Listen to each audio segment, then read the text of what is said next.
Let's see how we look.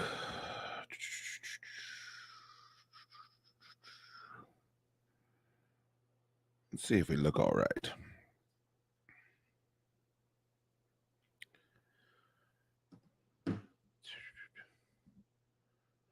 Problem is, it always looks good on this end. Like 100% of the time, it looks good in the room.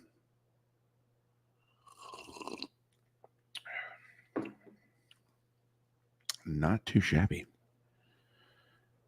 Let's see here. There we go. Look and sound all right? Not too shabby. Oh, yeah, shit. Not too bad. What's up, Turtle Terrors? Good morning, Larry. It is a nice surprise. It's a beautiful Sunday morning here at the Outer Banks. Ocean is right over there behind me. I'm not exactly sold on this place we're staying, but it is nice to be able to hear the water. Excuse me. I've had quite a morning. I was going to tell you about some of it, but not until I see 25 people in this room. You know how embarrassing it would be if I couldn't pull 25 people. You'd have to pull out the old belt and pull it around the old neck. You know what I mean? That would be the only course of action. I got up pretty early, and how's the broccolini addiction going?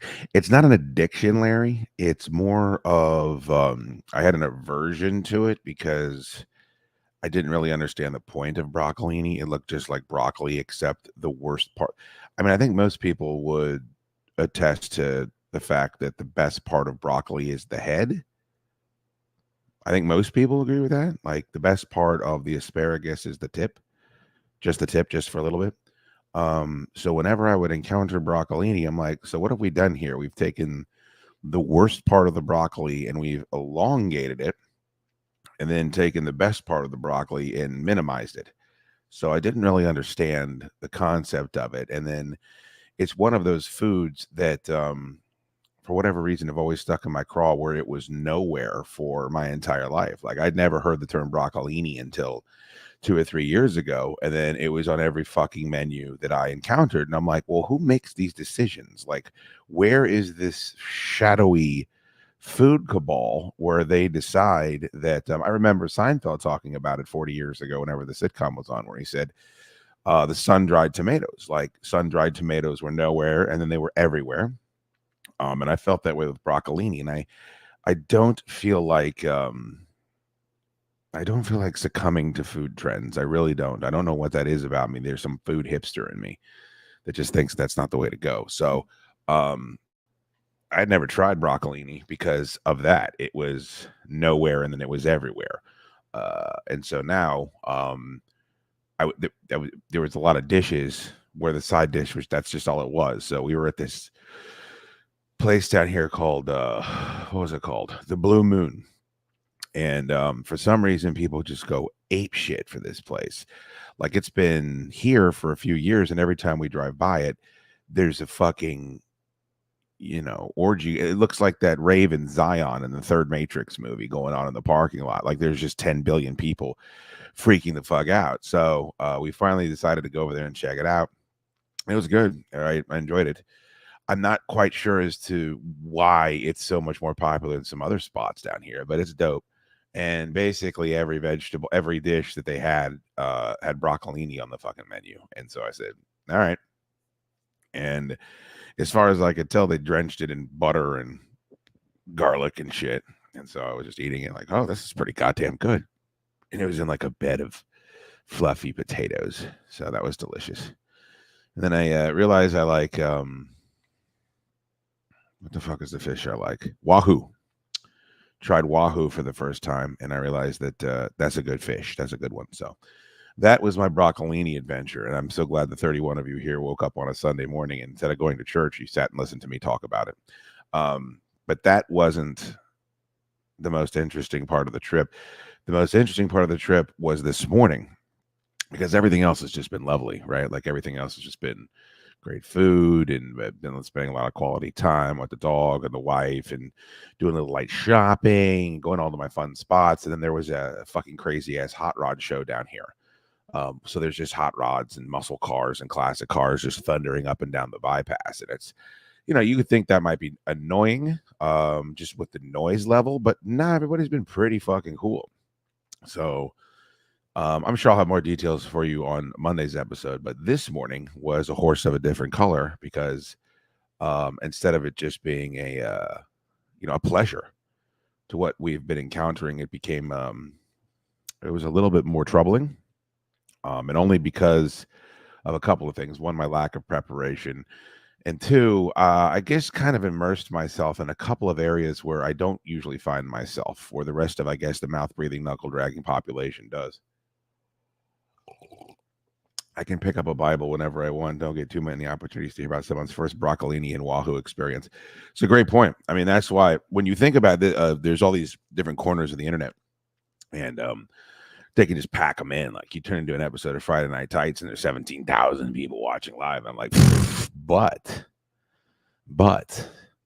did any of those guys and gals try Wahoo and broccolini within the last 48 hours for the first time? I think not.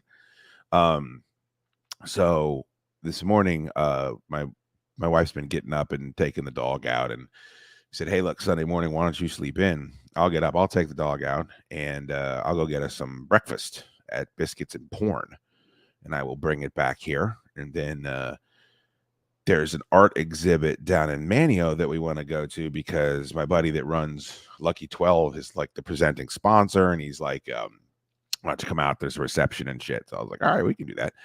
Because I like Manio, and it's all local artists and shit. So fuck it, why not? And there's horse duvers and alcohol. So I was like, oh, this grandiose plan. Like the Schuster's going to get up early. I'm going to fucking walk the dog. I'm going to get in the truck. I'm going to go fill up with gas so we don't have to fill up with gas tomorrow because we're leaving tomorrow morning. And I'm going to go to Biscuits and Porn. For those of you that don't know, Biscuits and Porn is a gas station down here that serves biscuits and porn. If you can believe it. It's eponymously named. And so it's pretty popular. What I didn't know is that most people, when they're on vacation, get up before 9:30. So I got up at like 8:45, and I'm like, holy shit, it's me and Prefontaine. Like, I'm fucking killing it. Nobody's up this early at the Outer Banks. They're all sleeping off the hangover. They're like me. They had 15 fucking Pacificos yesterday and some delicious mixed drinks, and finish it off at fucking Lucky 12, hammering pizza and wings and fucking just destroying yourself. It was fantastic. So I get to Biscuits, and first of all, that's not even the first of what a fucking disaster I am. The fucking door to this place, I'm looking at it right now. It's down this big long hallway, and it's got a combination lock on it. And because I'm such a baby boy, I haven't memorized the combination lock. We've been here since Thursday. My wife has it memorized. So she texted me the fucking lock and the code. And I walked right the fuck out of the house, monk-like, without my cellular telephone. So I have Ellen Ripley Dukes. I have the key to the truck. I have my wallet, but I don't have my phone. And I'm like, you know what? I'm an adult. Let's change plans. Take the dog down to shit. Throw the dog in the back of the truck. We'll go get breakfast. We'll go get gas. She likes to go for a ride. I don't need my goddamn phone. I don't need the code to this place. After I get back, I'll tap on the glass. The wife can let me back in. Everything's fucking peachy keen. Good plan.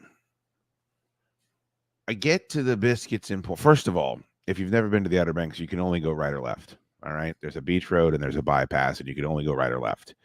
If you go right, you go up the Outer Banks towards the bridge to the mainland, and then, of course, towards Duck and Southern Shores and Corral and all those places. If you go left, then you go down Nags Head, South Nags Head. You can cross over into Manio, but eventually you'll get to Hatteras and the tip. So that's the way that it goes, and we're dead set in the center. So when you're dead in the center, I got to say, for the 7 billion times I've been down here, it is discombobulating to decide to go left or right because you're dead in the center. And I'm like, oh, that place is near that place, but we're down here. So are we south or north.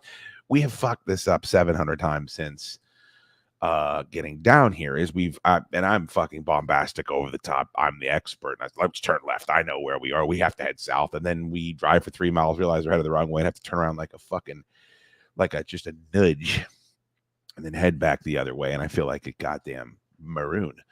So I leave the house and I realize, oh shit, Biscuits and Porn to the left. I know it. Roll them bones. It's right there.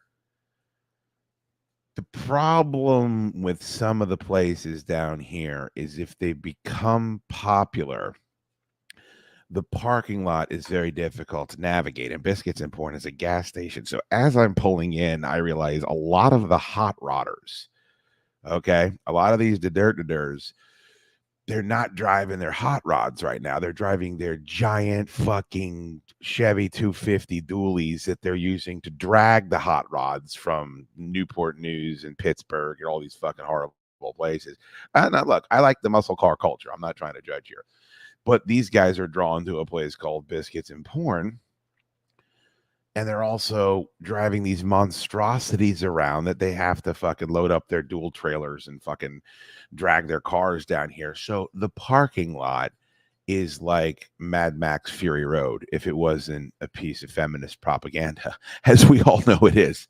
I love those Mad Max movies where Mad Max isn't featured prominently in the movies. It's always a great fucking deal. And there's like some 115-pound chick just whipping ass, 115-pound one-armed chick just whipping ass over all these fucking giant fucking apocalyptic warriors with their crazy masks and swords and fucking shotguns and shit. Nah, she's whipping their ass with one arm. So I pull in and it's Fury Road, and I realize, holy shit, like there's trucks coming on down both lanes.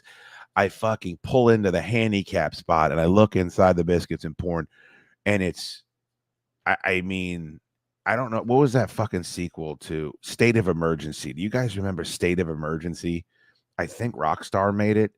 It came out after Grand Theft Auto. It was a game about rioting. It was a bad game. Great idea. Terrible game.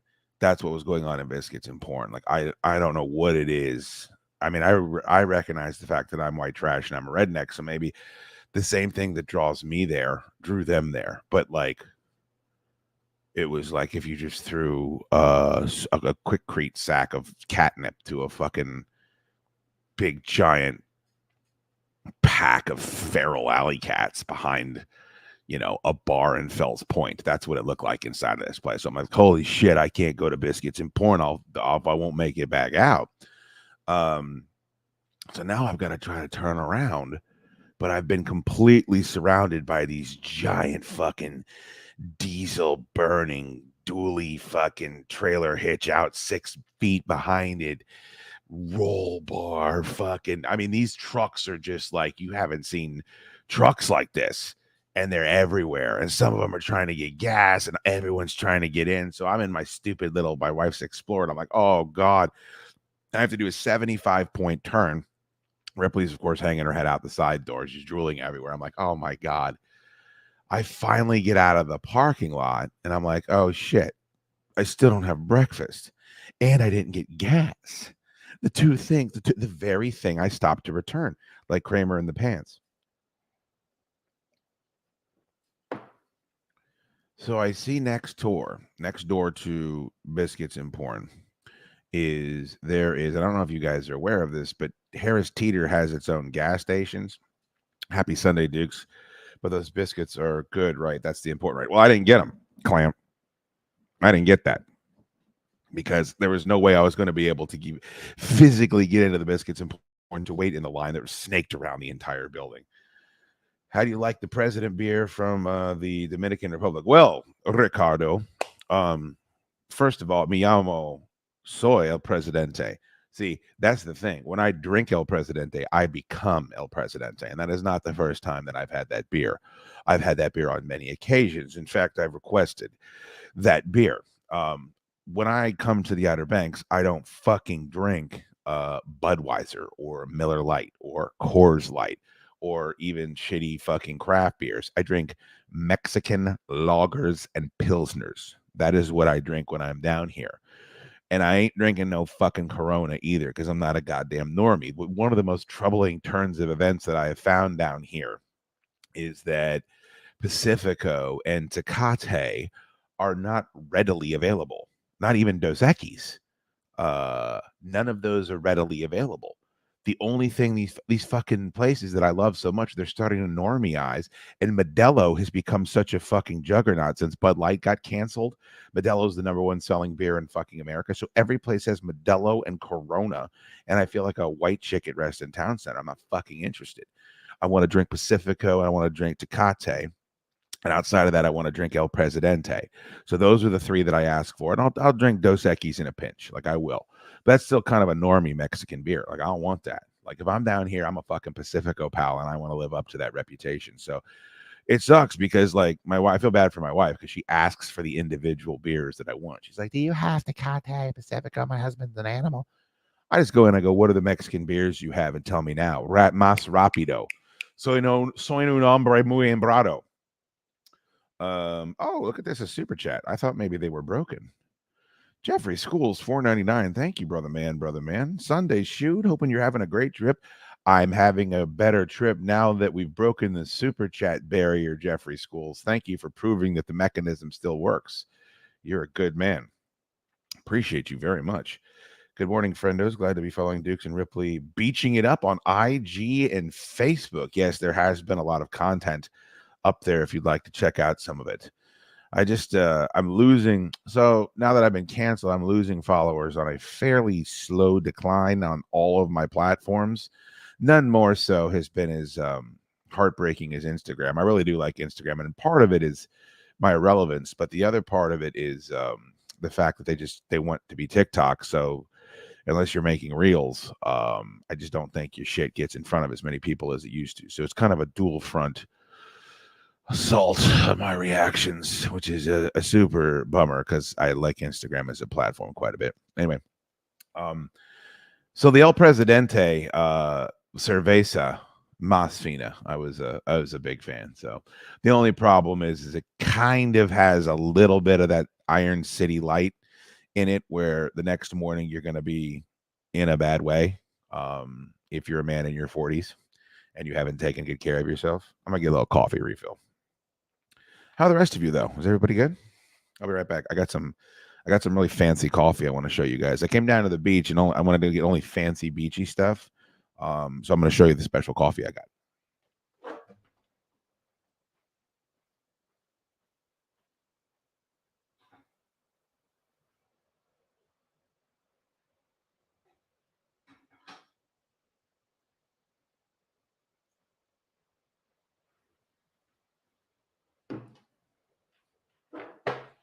Another thing I did was I forgot my fucking headphones because I'm half a monk.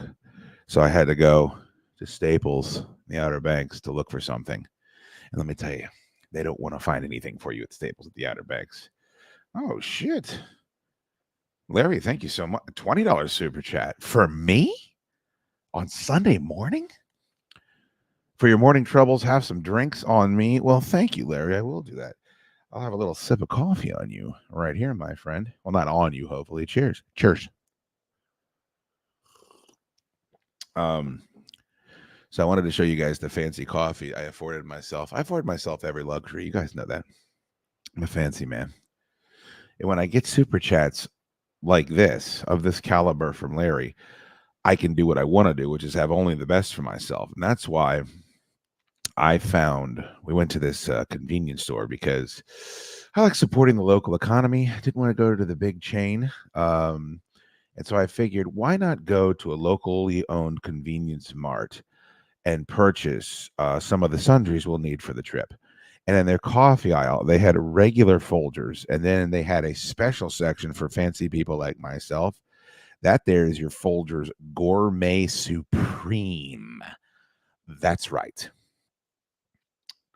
I mean, I hope one day you guys are able to work yourselves into a position like I'm in, where only the best will suffice. And that's why you stay in one-bedroom shotgun condos where you can hear children screaming on either side of you for the entire trip. And then when you wake up in the morning, it's the Folgers Gourmet Supreme. Why wouldn't we bring one of the delicious coffees down from the store where we sell all the delicious coffees? Don't know. All I know is that we resorted to this, and somehow this fucking tin of Folgers, which I think expired in 2002, was $9.99 for this piece of fucking shit. Now there was a price tag on it, and I could have looked at it, but I just assumed because it was shitty Folgers in a plastic fucking shitty can that it would be $4, and it wasn't. So now I'm being tortured by drinking Folgers all fucking weekend and knowing that I got ripped the F off, as the kids put it. Watch out for Angler Monk. Well, Monk's down in Miami blowing fucking $30,000. That's the good thing about being here, is like I know that I'm not spending as much money as my guy Money Monk, who is just I just feel like he's in a spot right now where when he looks in his checking account and he sees anything above zero, it's got to go out the window, lickety split. But God bless him. I want him to be happy. If this makes him happy, that's good. I'm all for it. What were we talking about? I got sidetracked when Ricardo asked me about why I was the Presidente of Dominican Republic beer. Dominican Republic beer, excuse me. I don't want to politicize it. Larry, thank you again. Oh, so I leave the biscuits in porn, and I still need gas, and I still need biscuits, and I still need porn. And that's not where you want to be. I look to my left, and I see that the Harris Teeter in Kill Devil Hills now has its own gas station. There are now Harry Teeter gas stations where allegedly, if you put in your VIC number, because I'm not like the rest of you motherfuckers, and I'm going to download every one of these shitty drugstore and grocery store and fast food establishments. They all have an app. They all want to track me. They all want to data mine me. But I'm not even concerned with that. I don't want my fucking phone littered up with all these goddamn apps. So I'm not downloading your app. I'm not signing up for your rewards program. Kohl's, by the way, Kohl's can get one of these. This is the one of these that Kohl's can get. Kohl's used to do the bit. I know you motherfuckers are ghetto like me and you go shop at Kohl's for all of your dress clothes. I know you do it because I do it. So fucking Kohl's used to do the bit where it's like, oh yeah, this shirt is $75. And then when you get up to the cash register, it's $19. You're like, oh, score. I'm the fucking man. Well, now if you want to get all those discounts, you have to sign up not only for their rewards program, but for their credit card. And then they just blow the living hell up out of your inbox. I mean, when you talk about spam emails, Kohl's is the leader in the fucking clubhouse. And I ain't gonna do it. I ain't gonna be a party of it. And they're fucking pushers. Like they don't take no for an answer at that place. And they're all over you from the second you go up there with your 3-pack of fucking socks and your 2-pack of boxer briefs. Like, just let me the fuck out of here. I'm giving you money. Like, I'm giving you money for your goods. That's the transaction. That's capitalism. That's America. That's what this all was built upon. I'm not giving you my personal information. Get fucked. Get fucked. And it started with us all giving up the goddamn right to pay cash everywhere. I mean, we endlessly spend time debating freedom of speech and gun rights and all of this shit, these inalienable rights that are guaranteed to us, right? And in America, there's all these places where I can't go in and give you cash. Like, I've got to give you a slip of plastic that lets you fucking contact me, that lets you email me, receipts. And I'm just like, bro, and I'm not even a conspiracy guy. I'm not even, oh, they're Big Brother's tracking me. It's like, I just don't want all your junk. I don't want all your spam. I have to unsubscribe from 3 goddamn email addresses every goddamn day. It's like, I clicked send this to spam. Why am I still seeing these? That's why I want to pay cash. No, I don't want to sign up for your program. Here is cash. Pretend like I was never here. I know I'm on all these videotapes anyway. It's just fucking nuts. It's just fucking nuts how much of that shit is just part of our everyday culture now, where it's like, if I want to go out and buy a goddamn package of toilet paper, like, I'm giving up all kinds of information about myself. I don't know why anybody's okay with it. It's like, oh, you a drug dealer? Are you paranoid? You doing something wrong? No, I just don't know when all that shit happened. And all of us are fucking just amenable. I forgot who said it, was Rogan or somebody said it, and he was talking about phones, and he's like, whenever we all start becoming cyborgs, no one's going to have to hold a gun to our head. It's just going to be something that's convenient. They're going to sell us on the fact that it's going to make our lives easier, which it probably will, and so we'll all willingly sign up for it, much like being observed everywhere we go. Those percentage rates are too insane. Oh, look at this. Look at this. Just used $30 in Kohl's Cash yesterday. Hey, good on you, Corey. I just I don't like the way they fucking force that shit on you. Like, and they try hard. Here's a question I always have for Kohl's. Like, I'd like to sit in on a marketing meeting and be like, why is it so goddamn important that you get everybody signed up for your shit? Because it's not a subscription service. Like, I get it with a subscription service. Like, you get people, like if you own a gym, and not like you have a guy named Jim working for you, because I wouldn't recommend that. But if you own a gym and you get someone signed up, odds are they're not going to cancel that fucking contract. They're just going to sit there and keep paying you, even if they're not going to the gym. Because the gym, a lot of people don't want to go to the gym, and then they don't want to cancel the subscription because of the membership, because that means they've given up. So I understand that. But with Kohl's, you're not getting any money directly, but it's like, here's some Kohl's Cash. Here's this benefit. They really just want to get you locked in. And I guess it's just because that email list is so powerful. And I do find myself clicking on, like, there's I forgot the Boston Scally, that website. You guys been to bostonscally.com? It's that website that sells the flat caps. And like, I don't think about buying flat caps a lot. And then they'll send me an email with like, check out this new Christmas flat cap we have. Like, oh, yes, indeed. I'll buy a $70. I guess I just proved my own point. Not prove my own point, but answer my own question. Thank you, Corey, for the $4.99 super chat. Woo, 3-name bandit. $10 super chat. Thank you, brother. Sunday morning shoot is always good. Yeah, I wanted to get a stream in. My YouTube numbers are down because last Friday, of course, we had the Pie Taster show, so I couldn't do a Solid Dudes.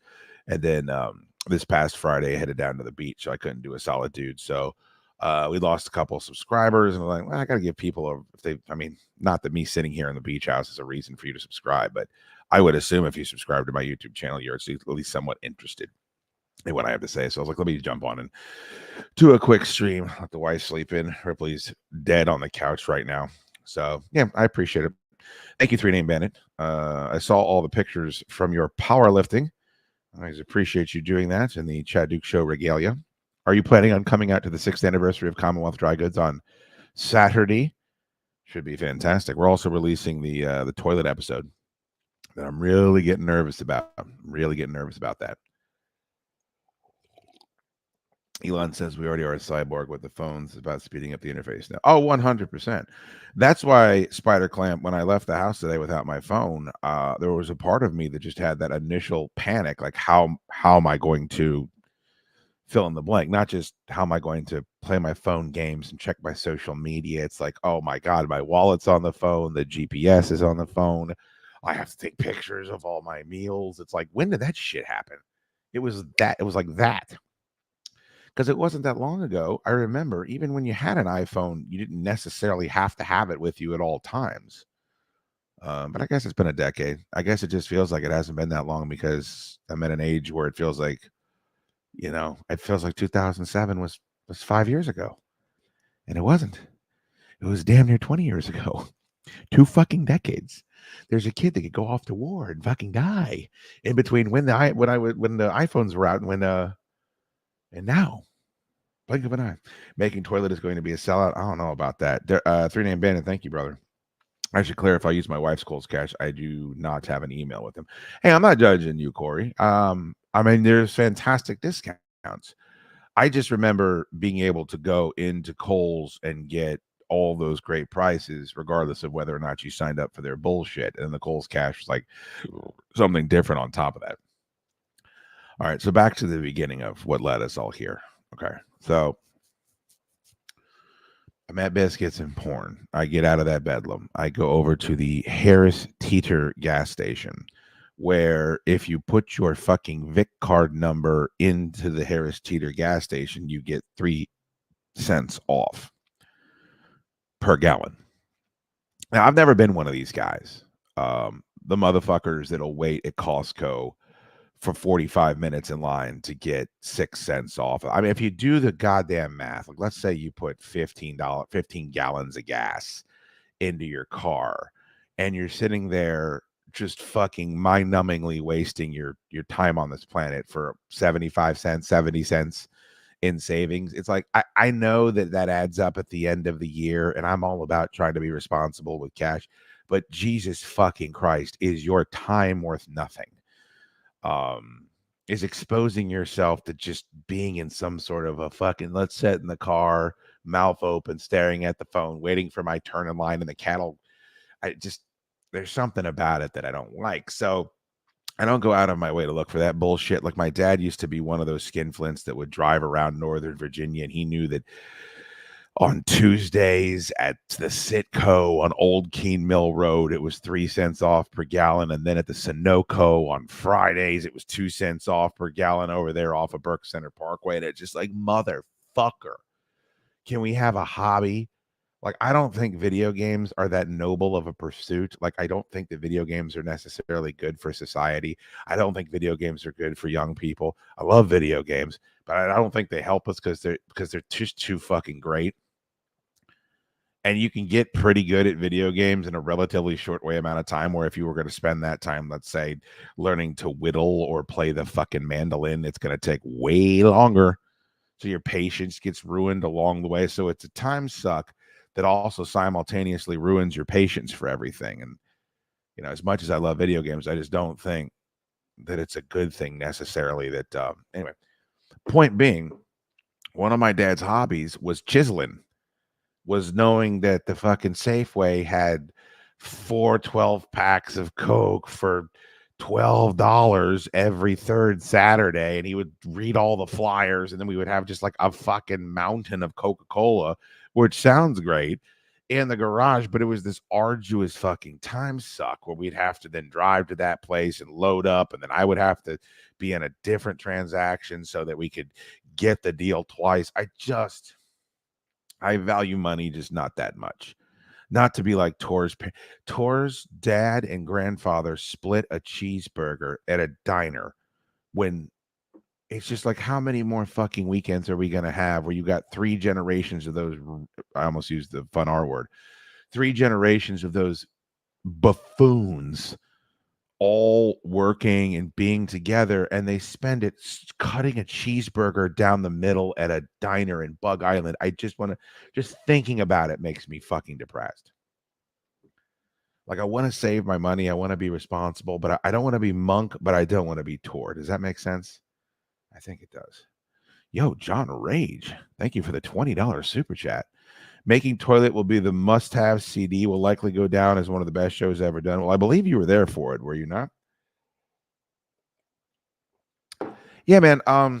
It's a fantastic show. I really do. I'm fairly honest with my product. There's plenty of episodes I think stink on ice, and I'm probably shouldn't even put up. I feel so badly about them.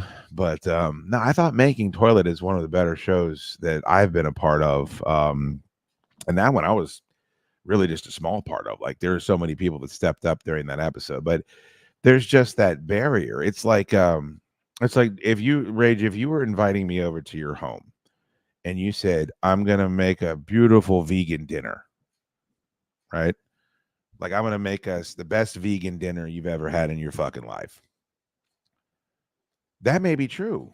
It may be a delicious meal. One that I'm glad that I had, one that exposes me to new things, one that defies my expectations.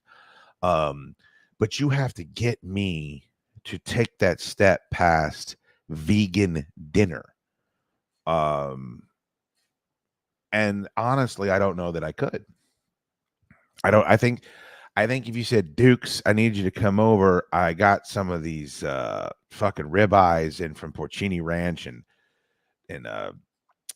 from Dallas, Texas, and we're gonna fucking rub them up. And I got this. I said, okay, yeah, that's a no-brainer. There's no hump for me to get over. But I think that the shitting, as funny as it is for some people, it's equally as disturbing for most. So I just don't know if we're gonna be able to get past the shitting hump, which is not a term that I ever thought that I would say, to get to casuals, the normies, in there to get that thing. So while I agree with you that I think the episode turned out fantastic, it's just about whether or not we can get it to the people. It's all about how many people are willing to listen to your message, especially when your message is recording yourself while you're shitting into a toilet. Thank you for the $20 super chat, my friend. Al Sell, what's up, brother? Congratulations again on winning Slimer. That will go out to you on Tuesday. Yes, with your order. Everybody that ordered something from CommonwealthDryGoods.com, thank you, by the way. All that shit I will personally mail out to you on Tuesday morning. The waitress for the Tor family dinner got tipped in change and hard candy. Yeah, I mean, he is like violently protective of his low-thinking family, but I know for a fact I would be willing to bet whatever anybody. He tries to play this game where he's like, "Oh, we're all super cheap and super chiselers, but we're all real good tippers." And I don't believe you. I don't believe you. I mean, I want to hit that Ron Burgundy meme whenever he brings that shit up, but I'm inclined to agree with you, Al Sal. I think they got a stick of Friedet as a tip after those two. Can you fucking imagine two grown men? Can you imagine? We all have fathers, right? Or at least at some point in our lives, we had a father. Can you imagine your fucking father turning to you and saying, "Let's split a cheeseburger" at any point in your life? No. No, we can't, Dad. I have a 401k. I ran a mile at some point in my life. I had to take the SATs. No, we can't split a fucking cheeseburger. First of all, respect yourself. Secondly, take it home to the empty ass house with the empty fucking pantries where Tor's telling us there was gefilte fish and fucking buttermilk and horrible snacks. Like, what would be the worst thing about having half of a burger? Let's just say you don't want a full cheeseburger. Having half a burger sitting in the fridge for later on tonight after we've been spraying down wasps' nests for another 6 hours. Holy shit. Like, is saving the money off of hiring someone to get your house ready for the season, which, by the way, I think what most people would do, that's not enough?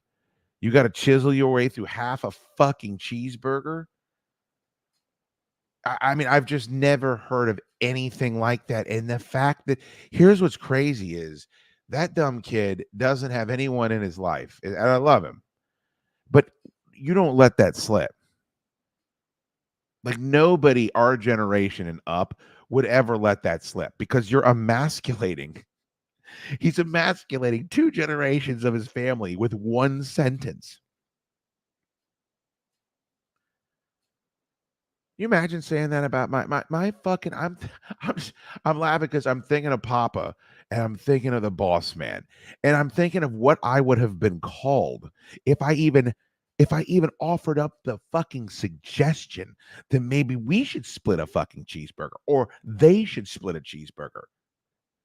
Like I was never I never had any of that corporal punishment, but the things that would have been said to me. Oh my god, it's just despicable. Um, it wouldn't have made it home. Yeah, exactly. That's another part. Like, what is the fucking problem with taking it back and putting it in the fridge? Picking myself up off the ground. Yeah, I think a lot of generations of dads and grandfathers, if the notion of them splitting a cheeseburger would have been brought up, you're gonna get the fucking five fingers of fury. And might I say, probably justified and deserved. Perhaps society was better off when that was something that was at least an option that was on the table. Not a lot of words in my house growing up. Oh, there were a lot of words in my house. There were just a lot of words that would get me fucking canceled again from 1067, the canceled. Holy shit. My dad and my grandfather split a cheeseburger at the diner. It's not like they split a cheeseburger at fucking Ruth's Chris, where it's probably a $38 cheeseburger.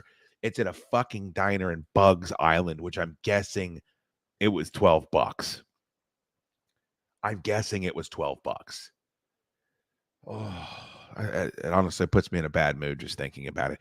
That and like what I don't know what puts me in a worse mood. That or Jim talking about how when he gets home from work, he's got to do all the laundry and he's got to do all the dishes and he's got to cook the food and everyone's just laying around. I don't know. Do they split the soda too?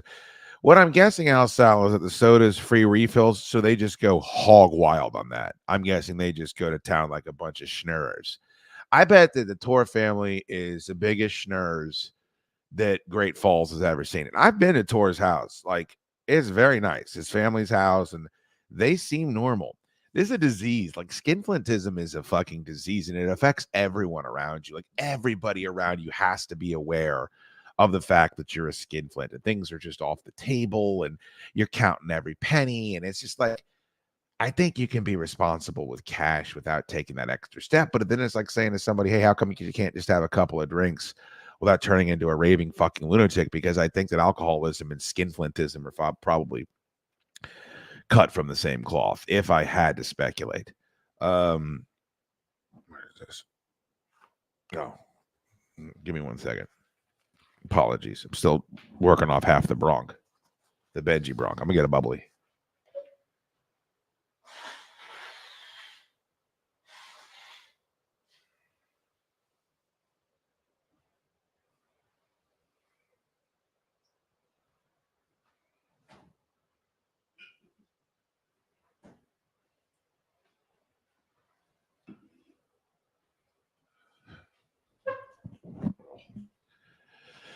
Big verbal nod to Jim and Ant-Man for concealing illnesses for the entire spring.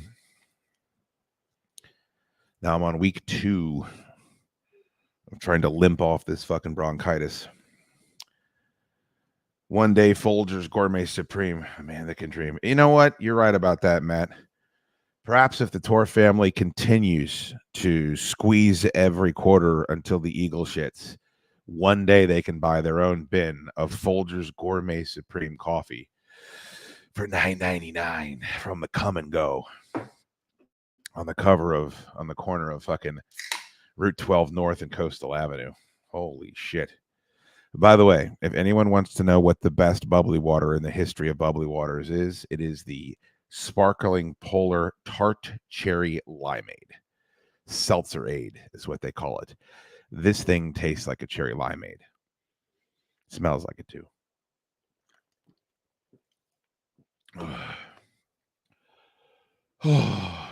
Ann and Jimmy with the guys are moving. Oh, yeah. Maybe they would. They would definitely at least put the bandages over the arm and claim they just fell and hurt themselves. They would kill everybody in the building. It's amazing how often I catch Jimmy like horking up shit. And I mean, he's sick constantly. He's just sick. He's been sick for the entire winter and the entire spring, so it's difficult to. But then he lies to your face about it. He goes, "No, I'm not sick." And like when Monk got on the fucking plane with me, he said he was dusting his aquarium and he got hit by a dust ball, and like he's obviously sick. And it's like, I don't even mind the sick part. It happens to everybody, but please stop lying to me about it. Please don't tell me that you're not sick and that you fucking stumbled across some bee pollen sleeper cell that's just caused you to have catch a scintilla of the sniffles. It's not the case. Fucking can tell when you're sick, you dumb son of a bitch. Anyway, so I get to the Harris Teeter gas station and they want my VIC number, and I don't have a VIC number because of what I stated before. But my wife has a VIC number. It's like when G. Gordon Liddy caught a felony and he no longer owned firearms, but Mrs. Liddy owns many of them. Very similar with me. Put the wife's VIC number in, and then there's this menu that comes up where it says, is it Tuesday? Do you want 3 cents off? Do you want 2 cents off your entire purchase? Any day, do you want 4 cents off? It's not responding. I fucking cancel it out. I move up to a different pump. Same thing. Put the VIC number in. Ask me all these things. The menu locks up. And I'm like, what in the shit is this? What is this, Harris Teeter? You've rolled out something that you don't have the software to support. Like, you clearly are incapable of making this work. So I drive around to a third fucking pump. And it says, what's your VIC number? And I just type in, I don't have one. Bleep. And I pay full price everything work seamlessly, I leave the gas station unfettered. I'm not going to sit there and sacrifice my afternoon to save 2 cents a gallon. I'm not going to fucking do it. I wasn't looking for it.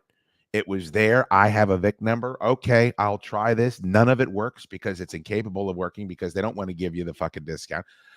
It's like going to one of those websites that claims they can get you 20% off your purchase at adidas.com. Just enter in this code. 35 people have used it today. No, they haven't. They're just wasting your fucking time. None of them work. Just pay the extra 10% for the item you want and move on with your life. I forgot who said it. It might have been Corolla, where he's like, people need to stop focusing on saving a penny and start focusing on earning a dollar. And my God, does that resonate? So I fill up with gas. I pull around, and I wasn't able to get the biscuits and porn. So I say, all right, we're not going out for breakfast. Where can I go to get breakfast food? I see the line for the McDonald's, and it is so McDonald's. I know that when you look at this body, it doesn't look like I don't eat a lot of fast food, but I really don't. I get all of my excess calories in other ways. A lot of alcohol. It's a lot of drunken pizza after podcasts. It's just, I get the excess calories in, but I just don't spend a lot of time going through the drive-through. Not for any noble reasons. I just feel guilty eating fast food because you just know what you're doing to yourself. Like I can rationalize other unhealthy things in my life, but going through a drive-through is the epitome of fat boyness. And so I've mastered no self-control over myself, but I do a pretty good job with that. So I didn't realize this is that McDonald's, I guess at some point has seen what Chick-fil-A does with the two drive-through lines, right? The two drive-through lines that funnel down to one line, and then you get your food. The problem is McDonald's is on that can't get right fucking plan, and Chick-fil-A does everything right. First of all, Chick-fil-A has got two jolly, polite, diverse, whatever. There's girls, there's guys, every walk of life. They're sitting there in their Chick-fil-A uniform. It's 10,000 degrees out, but there's always a smile on their face. They always get your order right. They got the iPad. They say, "What do you want, Mr. Dukes?" And I say, "I want 2 spicy chicken sandwiches with the fucking fries and a large Diet Dr. Pepper." They read it back to you. Bam.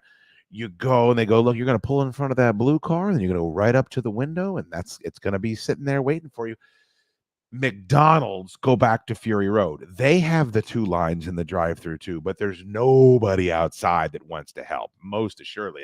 And let me be the spoiler alert, nobody inside wants to help either. Whatever Chick-fil-A is doing, whether it's paying more people or it's actually being able to draw people that have some upward mobility so that they're motivated to move up in the company, whatever it is that makes Chick-fil-A employees act the way that they do, they've got it.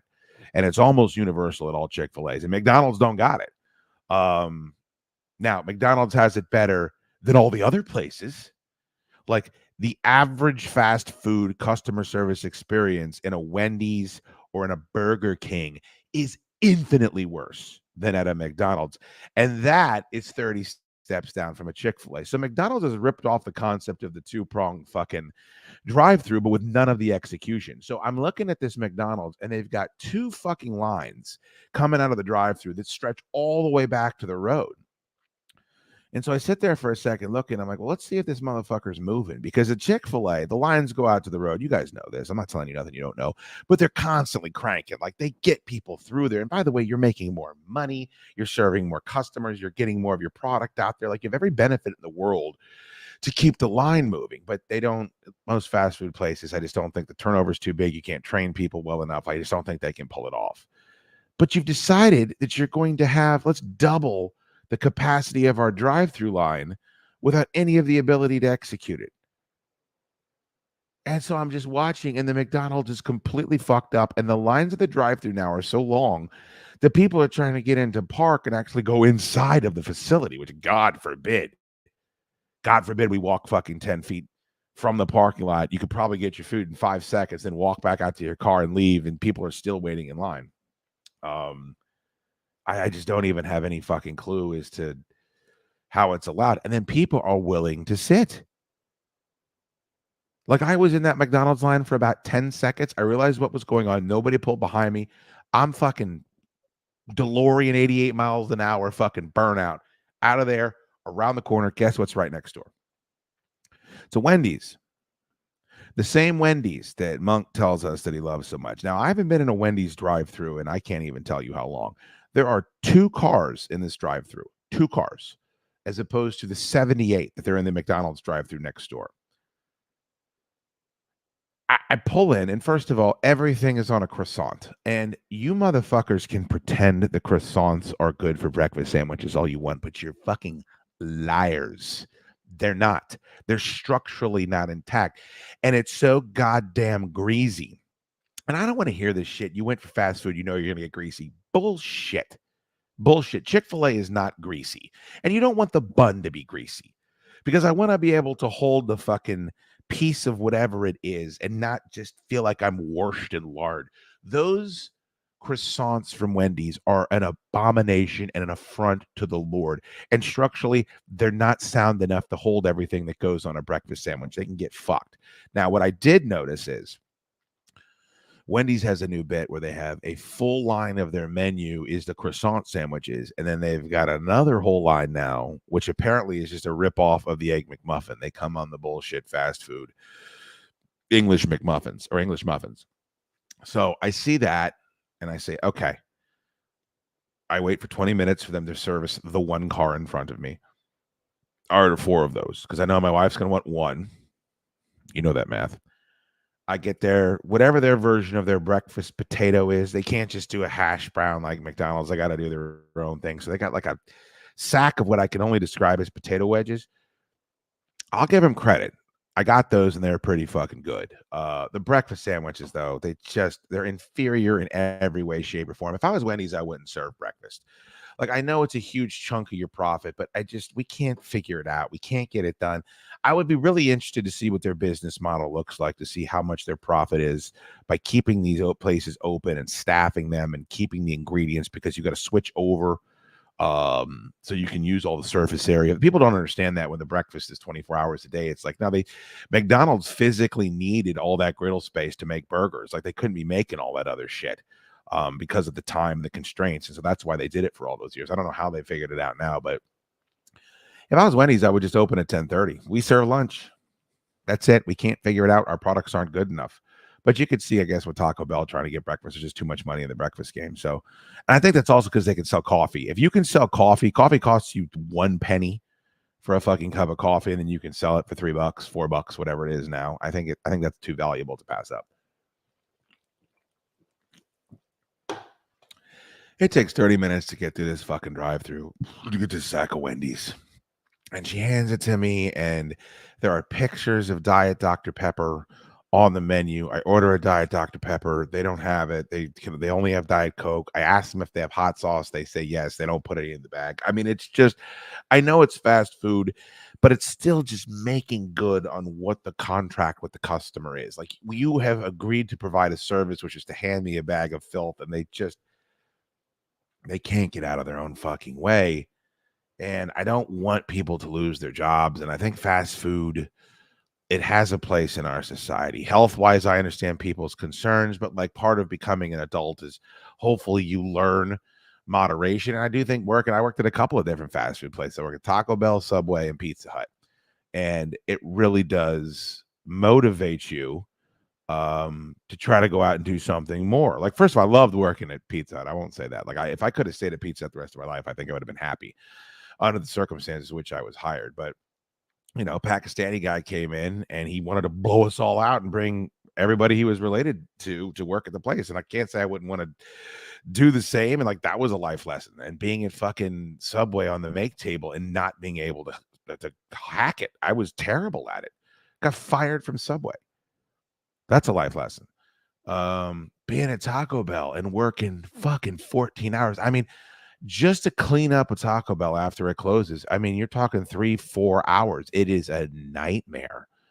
And, you know, there's skills to be learned, but you also learn, I don't want to do this. Like, I got to figure out something else to do. And then back then it wasn't, I'm going to be an influencer, or I'm going to be a professional gamer, or I'm just going to sit in my parents' house for the rest of my life. It's like, I've got to find a fucking skill. It's going to be able to pay the bills. So I'm not against fast food. Like, I don't necessarily want all Wendy's to go out of business, but I want all Wendy's to go out of business. Fucking done with them. $20 an hour. Everywhere should be like Chick-fil-A. I mean, the problem is you got all these states that are just saying, yeah, you got to pay your fast food workers $20 an hour, regardless of whether or not they fucking deserve it. Like Buc-ee's, the reason why Buc-ee's is so dope, Spider Clamp, is that they pay a ridiculous hourly wage, and they give benefits to their shift managers, and the fucking store managers can make six figures. I mean, they're able to pay to hire competent people to work at a Buc-ee's. But if you're just handing them $20 an hour, you're going to get the same shitty people that Wendy's does. And I don't think everybody that works at a Wendy's is shitty, but by and large, it's just the training and the execution. Like, they just don't put an emphasis on it the way. And I think that's why Popeyes is such a fucking shit show. During that whole chicken wars thing, it's like, first of all, there's no chicken wars. I can enjoy a fucking chicken sandwich from more than one place. Sorry to break it to you. If there's 2 or 3 places with good chicken sandwiches around my house, I'll figure out a fucking way to get one from all of them. But every time I went into a Popeyes to try that chicken sandwich, it was just a bloodbath. I mean, there's lines and it's disorganized. And then you'd go into Chick-fil-A and it's, hey, here's your order. It's perfect. It was assembled 2 seconds ago. Here's 30 different kinds of hot sauces. All that shit's free. By the way, if you come inside, we will send someone out to give you a refill of your Diet Dr. Pepper. Here be a ball pit. You know, the ball pits that they've forbidden every place else because we think that children now have to be wrapped up in fucking bubble wrap, and also they're just looking at phones anyway. No. Here's a playground right here for the kids to play in. Oh, I guess this is what every old person goes through, is they just fucking go through moments like this where you're like, I've been alive long enough to remember when this wasn't as shitty as it is now.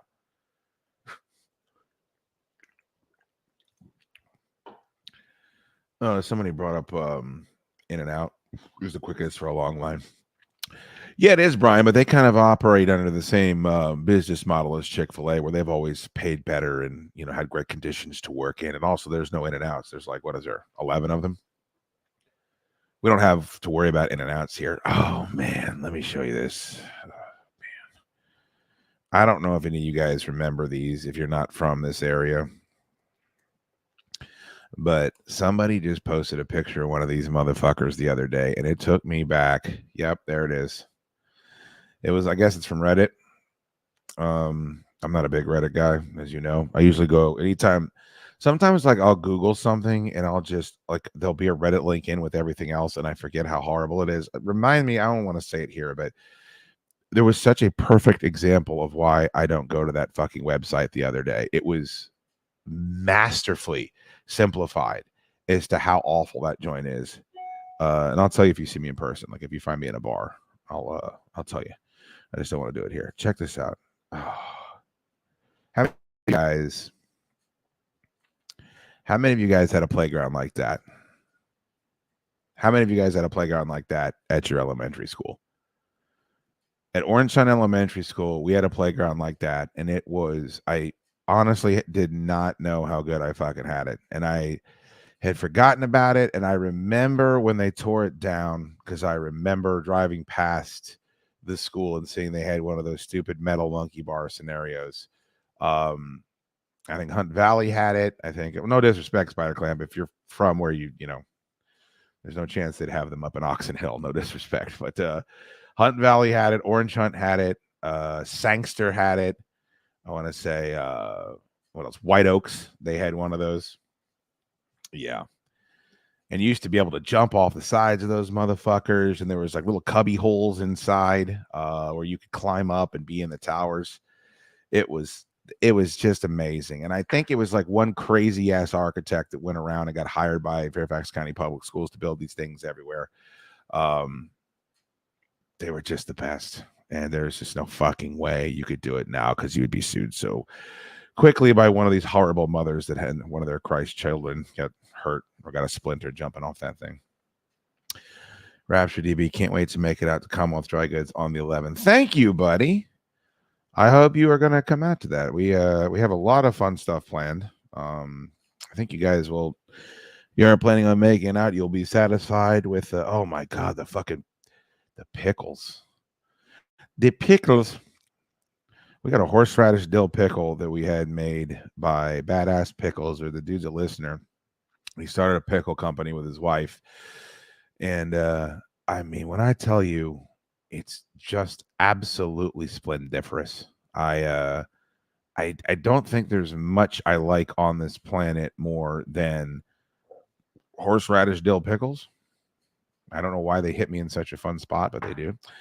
Let's pull this up here before I'm gonna have to go wake my wife up at some point. It's our last day at the fucking beach.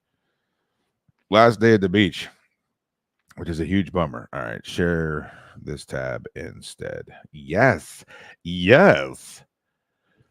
Yoink. All right, so check this out.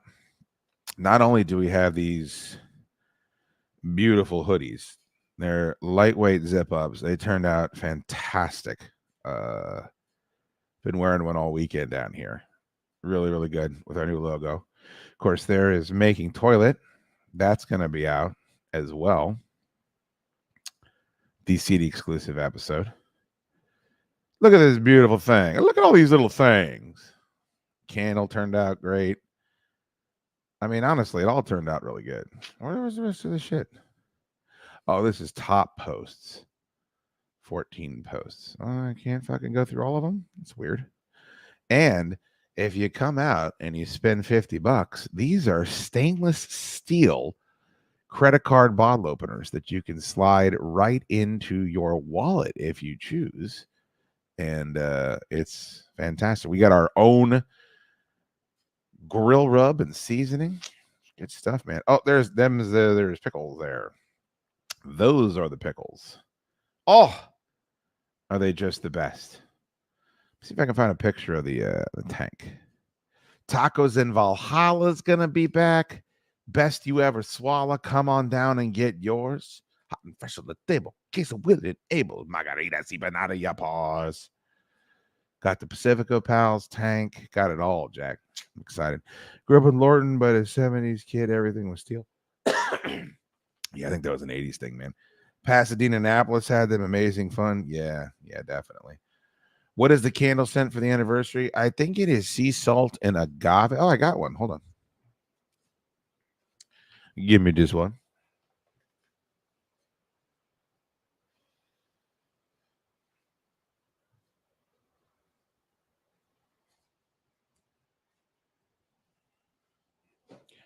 Margaritas even out of your paws. Tacos in Valhalla. Best you ever swallow. Yeah, you guys should go spend some tacos in Valhalla on Spotify. I don't make no money off of it, but so look at that. See if I can fucking. Oh, look at this. Look at that.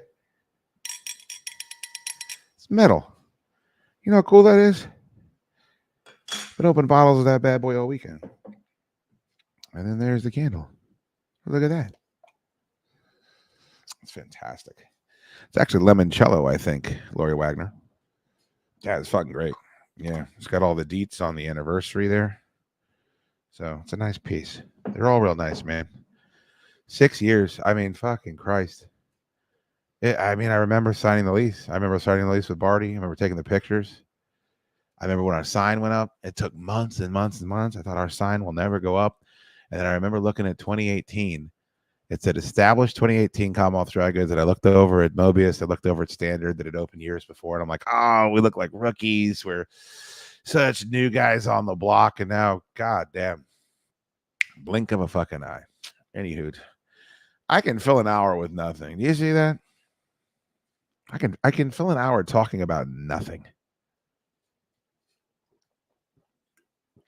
The moral of the story is I got a bag of Wendy's, got home, knocked on the window, wife let me in, decided to do this. You guys have been with me my whole morning. It's beautiful. All right. I'm gonna go kick the door over. I'm gonna head out to an art gallery, I guess. Take the dog to the brewery. That's always fun. Probably do that again today. And I highly recommend Nag's Head Woods if you come down here and you're looking to get a little exercise, looking to get your steps in. If you got a dog, they got 4 or 5 beautiful trails over there. We went on one that went all the way around into the swamp, and these turtles came up, and we realized we thought the turtles were being friendly, and I was like, maybe they'd like some pizza. We can name them after artists. They just wanted food, and we didn't have any food to give them, so I felt bad. But we had this very cool moment where there was like a dozen turtles just swimming directly at us as we were standing at this bridge, and it was very cool. Gift to Gab is strong with this one. Oh, thank you very much, Clamp. Let me see who sent super chats today. Jeffrey Schools, Larry Taxon, Corey Rita, 3-Name Bandit, Al Sal, and John Rage. Thank you for not being takers. Thank you for sending super chats. All of it helps at the end of the month. All right, friendos, brand new episode on Monday. If you subscribe, it's a good one. I think you'll like it. Some hijinks from the Northern Virginia Film Festival. Quite a few guffaws, I would say. And then I'm back. Tuesday, if you guys like football, brand new episode of both types of sports. And Matt Money Miller will be joining us. Very excited for that. The voice of the San Diego, Los Angeles football Chargers of Anaheim from Petros and Money. Holy shit. This man does too much. This man does too much for the Chad Duke Show. Please to be going to don'tsleepenergy.com. Don'tsleepenergy.com using the promo code Dukes, DUKES, getting yourself a discount and getting yourself some delicious Don't Sleep Energy or some energy shots or one of the beautiful pieces of merch. Mike, thank you so much, brother. Always very generous of you, and I really do appreciate the support. Oh, this is fun this morning. Thank you guys for keeping your notifications on. Please slap like on this video. It helps with the algorithm. So if you haven't done that yet, please hit the like button and making sure that you are subscribed to @Chad Duke Show on YouTube. All right. I will see you guys on Tuesday. Roll out the trash cans. Oh.